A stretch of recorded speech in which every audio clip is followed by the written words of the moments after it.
তো মামি, তুমি এখানে? আসলে মামি, আমার ভীষণ খিদে পেয়েছে। যদি আমাকে কিছু খেতে দিতে। কি রে, এক্ষুনি আবার তোর খিদে পেলো? এই না সকালে তোকে খেতে দিলাম, আর এই বেলা হতে না হতে আবার খিদে? দুপুরে যেতে না যেতে আবার খিদে পাবে তোর? এমন একটা হাঙুরে মেয়ের পাল্লায় পড়েছি, যে কিনা খেয়ে খেয়ে আমাদের সংসারটাকে একেবারে শেষ করে দিল। এমন করে কেন বলছো মামিমা? আমার যদি খিদে পায়, আমি কি করব? সবকিছুকে বোঝানো গেলেও পেটের খিদেকে যে বোঝানো যায় না। হ্যাঁ, তোর পেটের খিদেকে কখনো বোঝানো যাবে না, সে আমি খুব ভালো করেই বুঝে গেছি। তোর সব সময় খাই খাই অভ্যেসটা কেন যে যায় না, ভালো লাগে না। তোর মামা কি সরকারি কোনো কাজ করে নাকি, যে লাখ লাখ টাকা মাসে ঘরে জমা হয়, আর সেই টাকা দিয়ে তোকে পেট পূরণ খাওয়াবো? শোন, সংসারের যেমন আয় তেমন আয় বুঝেই খাবি, বুঝেছিস? ঠিক এমন সময় সীতার দিদিমা সেখানে চলে আসে। এটা তুমি কি বলছো বৌমা? আমার নাতনিটার একটু খিদে পেয়েছে, সে তো দুটো খেতেই চেয়েছে, তাকে এমন করে কেন কথা শোনাচ্ছ বৌমা? শুনুন, কথা শোনাবো না তো কি করব শুনি? সারাক্ষণ যদি এমন খাই খাই করে, আমি এত খাওয়া কোথা থেকে পাবো বলুন তো? সে তো ঠিক আছে, সেটা তুমি মনেই রাখতে পারতে। মেয়েটাকে এমন ভাবে কথা না শোনালেও পারতে। দেখুন মা, কথা আমাকে শোনাতেই হতো, না শোনালে এমন মেয়ে কখনো সোজা হবে না। সব সময় খাওয়ার অভ্যাসটা তো তাকে ছাড়তে হবে। তাছাড়া আপনার নাতনি বড় হয়েছে, তাকে আজ না হোক কাল তো বিয়ে দিতেই হবে। সেখানে গিয়েও যদি এমন করে, তখন কি আমাদের মান সম্মান থাকবে নাকি? শোনো বৌমা, আমার তো সকাল থেকে এখনো কিছু খাওয়া হয়নি। তুমি বরং এক কাজ করো, আমার খাবারটাকে বরং আমার নাতনিকে দিয়ে দাও, বুঝেছো? ও, আপনার দরদ তো দেখি একেবারে উতলে উতলে পড়ছে।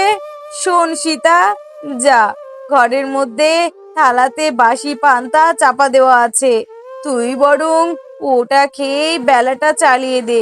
দুপুরে আবার নতুন গরম ভাত দেওয়া হবে তোকে। আসলে সীতা ছোট থেকেই তার মামা মামির কাছেই মানুষ। তার মা বাবা কেউই জীবিত নেই। আর সীতার একটা গুণ হলো, সীতা সব সময় খুব বেশি খেতেই পছন্দ করত, আর সেটা তার মামি একদমই পছন্দ করতো না। এমনই একদিন, শোন মা, তোকে যে আর কত কথা শুনতে হবে তা তো আমি জানি না। এই কথা একমাত্র উপরওয়ালা ছাড়া যে আর কেউই জানে না। আর মারে, তুই কেন এত খাই খাই করিস বলতো? তোর কি একটু লজ্জা হয় না? মামি তোকে এত কথা শোনায়, তাও তুই কেন খেতে চাস বলতো? দেখো দিদিমা, আমার খিদে পেলে আমি কি করব বলো? আর খিদে পাওয়াটা তো আমার কোনো দোষ নেই। আমি তো নিজের ইচ্ছাতেই খিদে আনি না দিদিমা। আমার খিদে পাই বলেই তো মামিমার কাছে দুটো খেতে চাই। শোন রে অভাগী, তোর কপালটা কেন যে এমন হলো? তোর মা মারা যাওয়ার আগে তোর মায়ের সমস্ত সম্পত্তি তোর মামা মামির নামে করে গেছে, যাতে করে ওরা যেন সব সময় তোকে দেখে শুনে খাওয়া দিয়ে মানুষ করে। কিন্তু ওরা তো তা করে না, বরং তোকে সব সময় কথা শোনাতেই থাকে। আসলে দিদিমা, মামিমা বলতেই পারে, আমি মামিমার কথা কিছুই মনে করি না। আসলে এমনটাই হয়। আমার যদি এত খিদে পায়, তাহলে মামি বা কি করতে পারে বলো তো? যাই হোক, বাদ দাও। মামি যা বলেছে তা মন থেকে বলেনি, হয়তো একটু রেগে গিয়েছে। এছাড়া আর কিছুই নয় দিদিমা, তুমি আর এসব নিয়ে একদম ভেবো না।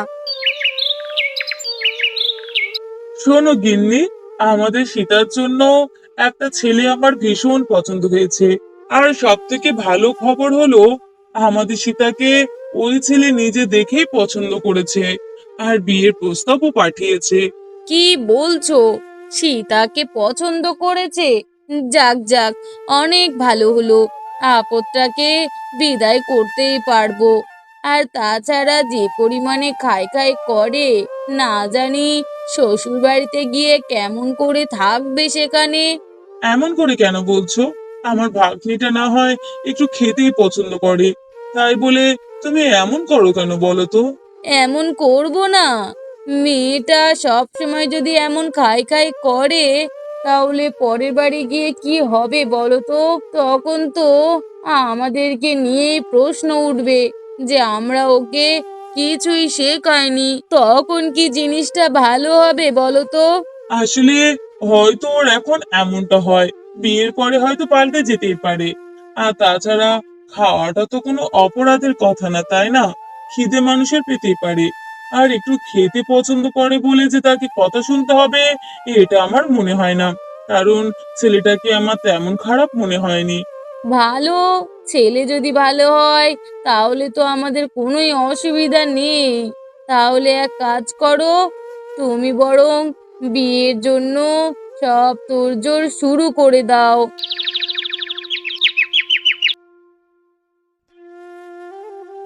দিদা, কি শুনছি এগুলো?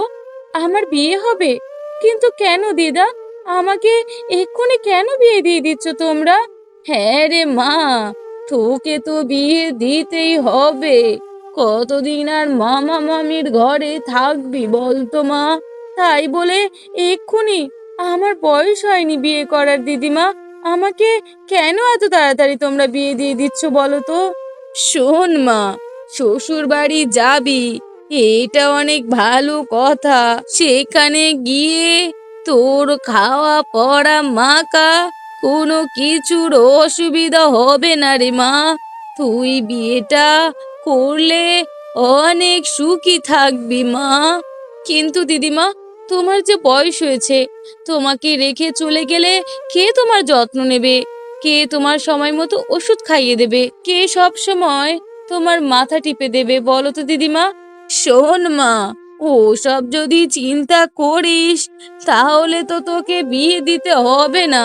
সারা জীবন তোকে এই বাড়ির গোলামি খাটতে হবে রে মা। তাই না হয় খাটলাম, তোমার জন্য আমি সব কিছু করতে পারি দিদিমা। মা মারা যাওয়ার পরে মায়ের স্নেহ মমতা একমাত্র তোমার থেকেই পেয়েছি। আর তোমাকে রেখে চলে যাব, এইটা যে আমি মানতে পারছি না দিদিমা। আমার বিয়ে করতে ইচ্ছা হচ্ছে না। তুমি মামা মামিকে বলো না, যাতে করে আমাকে এক্ষুনি বিয়ে না দেয়।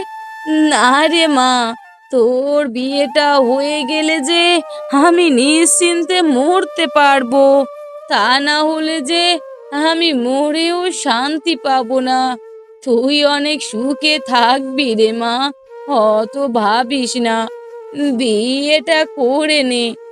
এমন ভাবে বেশ কিছুদিনের মধ্যে সীতার সাথে আশিসের বিয়ে হয়ে যায়। এমনই একদিন, উফ, বড্ড যে খিদে পেয়েছে, কিন্তু কাকে বলবো এই খিদের কথা? আর কেউ যদি কিছু মনে করে, তখন কি হবে? তাছাড়া এই খিদের জ্বালা যে একদমই সহ্য করতে পারছি না। কি করি আমি? ঠিক এমন সময় আশিস ঘরে আসে। কি হলো সীতা? তুমি কি কোনো বিষয় নিয়ে চিন্তিত? কিছু হয়েছে? আমাকে বলো। আসলে মানে, আমার ভীষণ জোরে খিদে পেয়েছে, যে কথাটা আমি কাউকে বলতে পারছি না। আপনি কি পারবেন আমার জন্য কিছু খাবার নিয়ে আসতে? আচ্ছা সীতা, এটা তো আজ থেকে তোমারও বাড়ি, তাহলে তুমি কেন এত লজ্জা পাচ্ছ বলো তো? আর তোমার খিদে পেয়েছে, তুমি খাবে, এটা তো স্বাভাবিক বিষয়। এটা নিয়ে এত ভাবনার কি আছে বলো তো? না মানে, আমাদের তো সবেমাত্র বিয়ে হয়েছে। আমি যদি খেতে চাই, তাহলে যদি কেউ কিছু মনে করে, সেই কারণে আর কি। না না সীতা, এটা আজ থেকে তোমার বাড়ি। তুমি এখানে স্বাধীনভাবে চলাফেরা করতে পারবে। তাই তুমি যখন মনে হবে তখনই তোমার ইচ্ছা মতো খেতে পারবে। এ বিষয় নিয়ে তোমাকে একদম চিন্তা করতে হবে না। তুমি বরং এক কাজ করো, তুমি রান্নাঘরে গিয়ে যা খেতে চাও খেয়ে নিও। আচ্ছা ঠিক আছে, এরপরে সীতা ঘর থেকে বেরিয়ে যায়। এ কি বৌমা, কোথায় যাচ্ছ তুমি? আসলে মা, একটু রান্নাঘরের দিকেই যাচ্ছিলাম। আমার খুব জোরে খিদে পেয়েছে তো, এই কারণে আর কি। কি, তোমার খিদে পেয়েছে? এই তো সকালে তুমি পেট ভরে খাওয়া খেলে, এক্ষুনির মধ্যে আবার খিদে পেয়ে গেল কি করে শুনি? আসলে খিদে তো আর মানুষকে বলে কয়ে আসে না। খিদে পেয়েছে, খিদে আর সহ্য করতে পারছি না, তাই আপনার ছেলেকে বলে আবারও একবার খেতে যাচ্ছি। কি পেটুক রে বাবা, সকালে পেট ভরে খেলো, আবার ঘন্টা না পেরোতে খিদে পেয়ে গেছে। কেমন পেটুক বউ যে আমার ছেলে বিয়ে করে নিয়ে এসেছে, বুঝি না বাপু। এরপর সীতা তার শাশুড়ি মায়ের কোনো কথা না শুনে চলে যায় খাওয়া খেতে। এমন ভাবে বেশ কিছুদিন কেটে যায়, কিন্তু সীতার খাওয়া কোনো মতেই কমে না। আর এই বিষয়টা বারবার লক্ষ্য করে সীতার শাশুড়ি। এমনই একদিন সীতা রান্নাঘর থেকে লুকিয়ে লুকিয়ে খাবার নিয়ে তার ঘরের উদ্দেশ্যে রওনা দিচ্ছিল। ঠিক এমন সময়, এ কি বৌমা, তুমি এই না কিছুক্ষণ আগে খেয়ে উঠলে, আবার এই খাওয়া নিয়ে তুমি কোথায় যাচ্ছ বলো তো? এক্ষুনি যদি আমি আমার কথা বলি, তাহলে আমার শাশুড়ি মা অনেক রাগ করতে পারে। এর থেকে ভালো হয় এই খাবারটা আমার স্বামীর নামে চালিয়ে দিই। আসলে মা, এই খাবারটা আপনার ছেলের জন্যই নিয়ে যাচ্ছি। ওনার সকাল থেকে কিছু খাওয়া হয়নি তো, তাই আমি ওনাকে খাওয়ার জন্যই নিয়ে যাচ্ছি। কি বলছো বৌমা, মিথ্যে কথা বলার জায়গা পাও না? এই তো কিছুক্ষণ আগে আমার ছেলে খেয়ে ঘরে গেল, আর এক্ষুনি বলছো কি না তুমি আমার ছেলের জন্য খাবার নিয়ে যাচ্ছ? এরকম যদি খেতে থাকো, তাহলে তো আমাদের সংসারে কখনো উন্নতি হবে না। এত পেটুক বউ দেখিনি বাপু। এত কিছু অপমান সহ্য করেও সীতা কোনো কথা বলে না। সেই খাবার নিয়ে সে তার ঘরের উদ্দেশ্যে চলে যায়।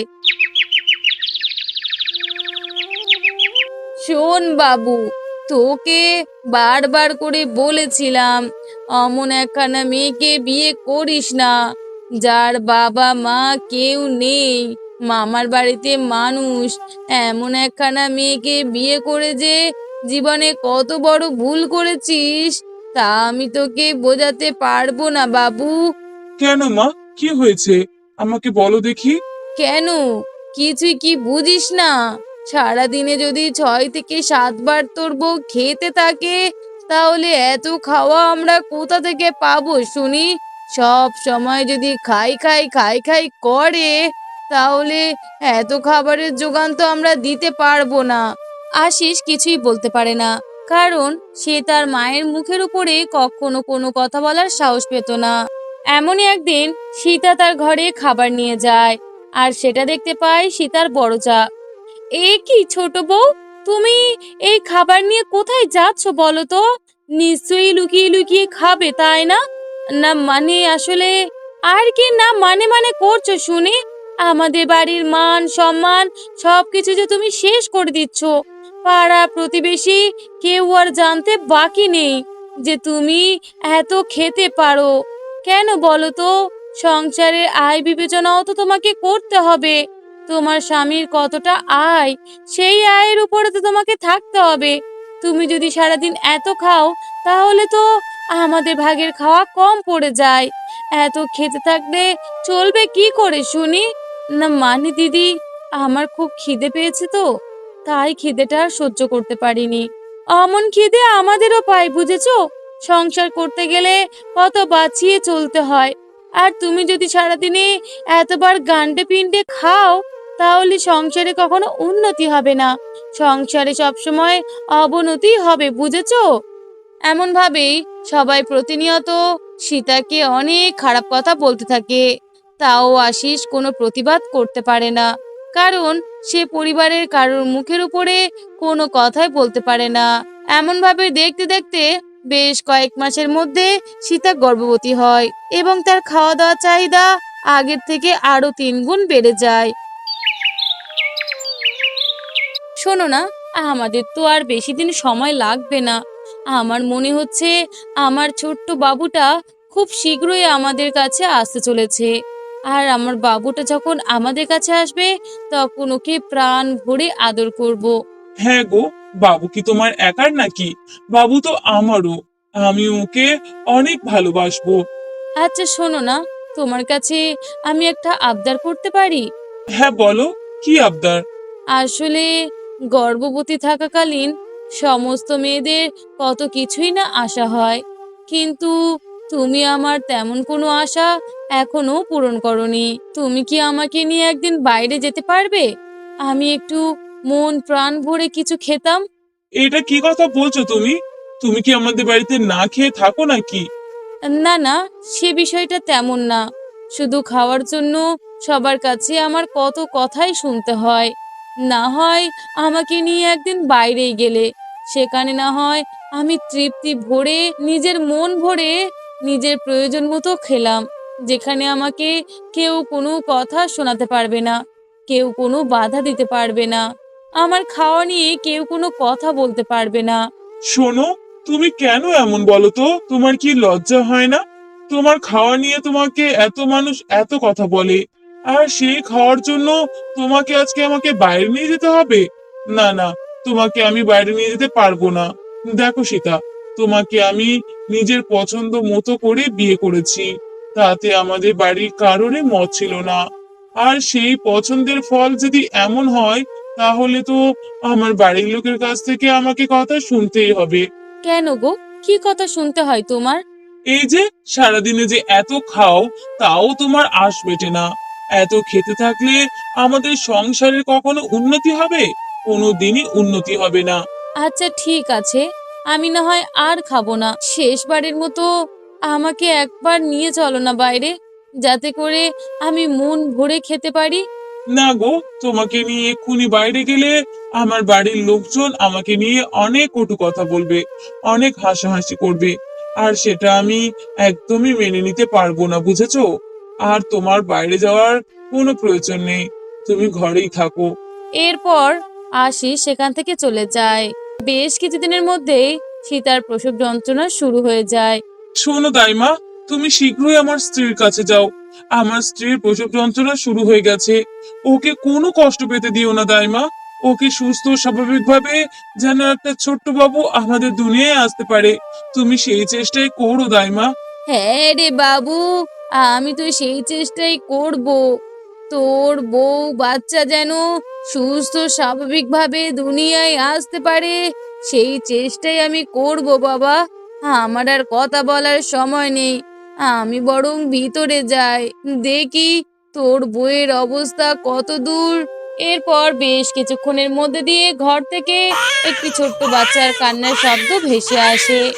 এরপর দাইমা বেরিয়ে এসে বলে, দাইমা, আমার বাবু হয়েছে। আমার কি বাবু হয়েছে দাইমা? তুমি বলো, আমি যে আর অপেক্ষা করতে পারছি না। আসলে বাবু, তোকে আমি কি করে যে বলি। কেন দাইমা, কি হয়েছে?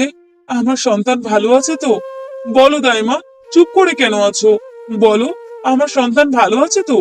হ্যাঁ রে বাবু, তোর সন্তান তো ভালোই আছে, কিন্তু কিন্তু কি দাইমা? বলো দাইমা, আমি যে আর অপেক্ষা করতে পারছি না। কি হয়েছে? আমার সীতা ভালো আছে তো দাইমা?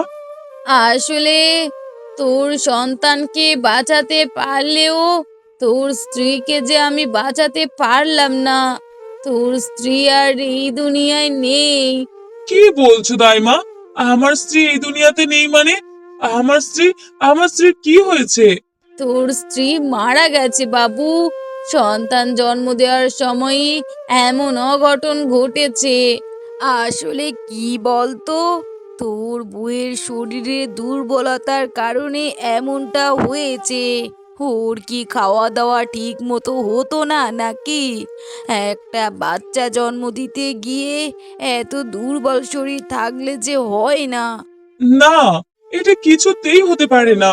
আমার সীতা এইভাবে আমাকে ছেড়ে কোথাও যেতে পারে না।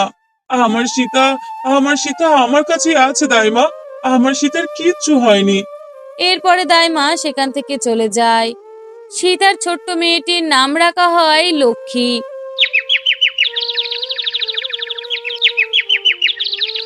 আমার, আমার সীতা, আমার কাছে মন প্রাণ ভরে খেতে চেয়েছিল, সেই সীতাকে আমি খেতে দিতে পারিনি। এই দুঃখ আমি কোথায় রাখবো? না জানি কত কষ্ট পেয়েই না আমার সীতা এই দুনিয়ার মায়া ত্যাগ করেছে। আমি যদি সেদিন আমার সীতাকে মন ভরে কিছু খাওয়াতে পারতাম, তাহলে আমার মনে এত কষ্ট কখনো জমতো না। এখন আমি কি করব? এই সন্তানকে আমি কেমন করে মানুষ করব?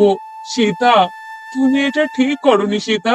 এইভাবে আমাদের বাবা মেয়েকে রেখে তুমি কিভাবে চলে যেতে পারলে সীতা? এমন ভাবে দেখতে দেখতে 5 বছর কেটে যায়। লক্ষ্মী বেশ বড় হয়। এমনই একদিন, শোনো দিদিমা, আমার খুব খিদে লেগেছে, আমাকে দুটো খেতে দাও না দিদিমা। এই হয়েছে আর এক হ্যাংলা মেয়ে, মায়ের মতনই পুরো। সারাক্ষণ খাই খাই করে করে একেবারে সংসারটাকে শেষ করে ফেললো। মাটা গেল গেল, সাথে যদি মেয়েটাকে নিয়ে যেত তাহলে বাঁচতাম। চলে তো গেলই, সাথে আর একটা ডুপ্লিকেট রেখে গেল। সারাক্ষণ শুধু খাই খাই করে যেতেই থাকে। এই হ্যাংলা মেয়ে, শোন, এখান থেকে চলে যা দেখি, কোনো খাওয়া হবে না, বুঝেছিস? ঠিক এমন সময় আশিস সেখানে উপস্থিত হয়। মা, মুখ সামলে কথা বলো। এটা তোমার বাড়ির কাজের মেয়ে নয় যে তুমি ওর সাথে যেমন তেমন ব্যবহার করবে। ও আমার সন্তান, আমার লক্ষ্মী। ওকে তুমি এমন ভাবে বড় ছোট কথা বলতে পারো না মা। ও, এই মেয়েকে বললাম বলে বুঝি ভীষণ গায়ে লাগলো? হ্যাঁ মা, গায়ে লাগবে নাই কেন? ও যে আমার রক্ত, আমার সন্তান। ওর খিদে লাগতেই পারে, ওর মায়ের মতো ও খেতেই পারে। তাতে করে ওর মরা মাকে নিয়ে এমন কথা বলাটা তোমাদের একদমই উচিত হয়নি। আর শোনো মা, আমি সিদ্ধান্ত নিয়েছি, আমি আর আমার মেয়ে এই বাড়িতে থাকবো না। আমার মেয়েকে নিয়ে আমি এই বাড়ি ছেড়ে চলে যাব। কি বলছিস বাবু? মেয়েকে নিয়ে চলে যাবি মানে? তাহলে এই বাড়িতে থাকবে কে? এই বাড়িতে কে থাকবে সেটা আমার দেখার বিষয় নয় মা। আমার উচিত ছিল এই কাজটা অনেক আগেই করার। যখন আমার সীতা বেঁচে ছিল তখনই করলে আজ আমাকে সীতাকে হারাতে হতো না। না জানি খিদের যন্ত্রণায় ছটফট করতে করতে আমার সীতা কতই না কষ্ট পেয়েছে। আর সেই কষ্ট সহ্য করতে না পেরে আমার সীতা দুনিয়ার মায়া ত্যাগ করেছে। আজ আমাকে সিদ্ধান্তটা নিতেই হবে, তা না হলে আমার মেয়ের সাথেও যে আমি অনেক বড় অপরাধ করে ফেলবো। না রে বাবু, এমন ভাবে আমাদেরকে বলিস না। বৌমা চলে যাওয়াতে আমরাও যে অনেক দুঃখ পেয়েছি। না মা, তোমরা কোনো দুঃখ পাওনি। তোমরা বরং আরো খুশি হয়েছো, যাতে করে আমার বউ চলে যাওয়ার পরে এই বাড়ি খাই খাই করা মানুষটাও চলে গেছে।